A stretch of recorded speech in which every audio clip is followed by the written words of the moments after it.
outside of Robb Elementary School in Uvalde, Texas, as we mark 1 year since that terrible school shooting there. The families of those killed still grieving, also still looking for answers. It was May 24th, 11:33 a.m., when a gunman went into that school, killed 19 children and 2 teachers inside a 4th grade classroom, and officers waited outside for 1 hour and 17 minutes.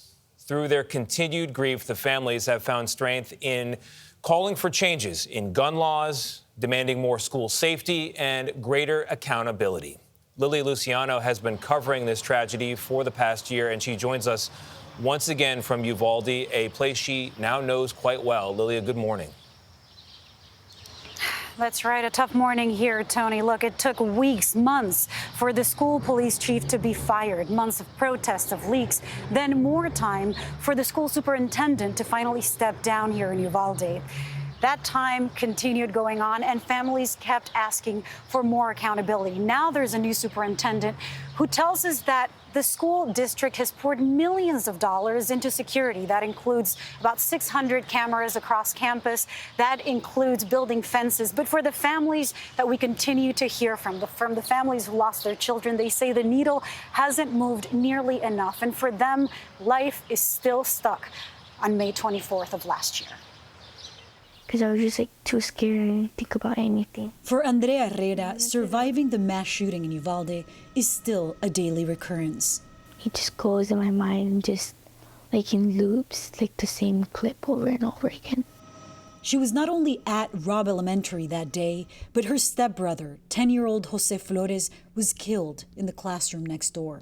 I was excited to see him get stuff, and I just was ready to hug him. And my mom told me, she said, he didn't make it. And I started crying, and I couldn't believe it happened.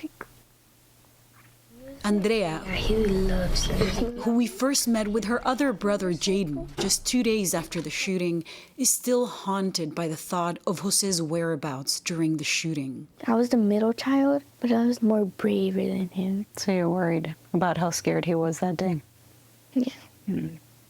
During the classroom, I always imagine him, how his face is, and he's scared. Andrea's mother, Cynthia, says her kid's mental health and school performance keeps declining, and the tension in town increasing. Does it ever make you want to leave? Yes, for sure. Why are you still here? Well, because he's here. Jose. Yeah. And it's harder just to pick up and leave. Brett Cross, too, is tethered to Uvalde after burying his 10-year-old Uzziah Garcia. If I stop, I'm useless. For Cross, leaving Uvalde would also mean giving up on a year-long fight for answers and change. To do what is right.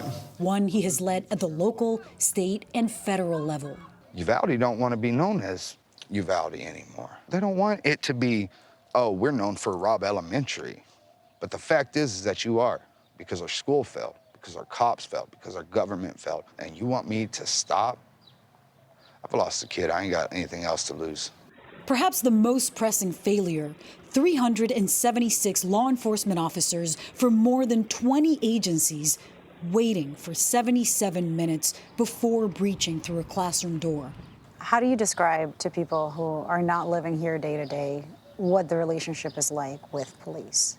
There were officers in there that could have ended it, but were told to stand down, and they listened. And then you see them. You get pulled over by them.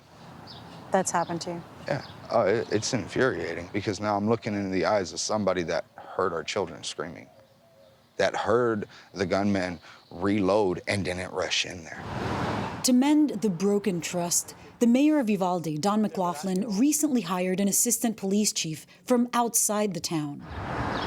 But like the families of the victims, McLaughlin is still waiting for results from the local district attorney's criminal investigation.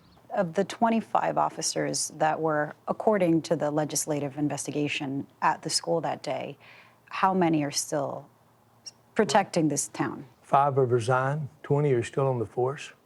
And again, it goes back when we can complete our investigation. Does it make sense to you that it's taken a year where we have not seen anything from the DA?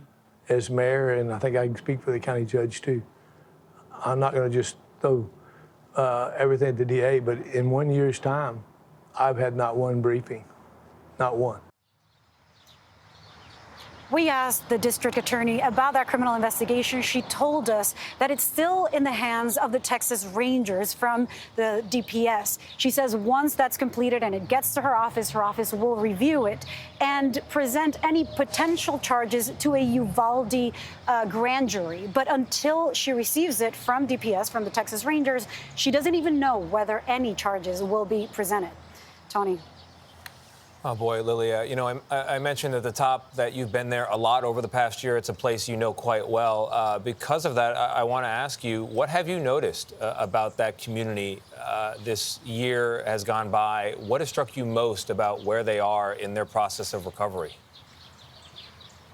Well, Tony, of course, the list is endless. But one thing that really struck me about Uvalde is that when it happened, the community came together. Everywhere you go, there's a Uvalde strong poster.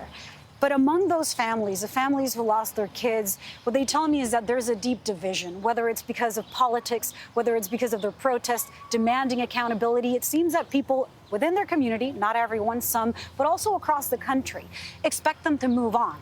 They say, we can't even take the first step because we don't even know what happened yet. And from Andrea, I just heard the most heartbreaking things. She just told us, I wish people knew what it was like to be there and also lose your brother.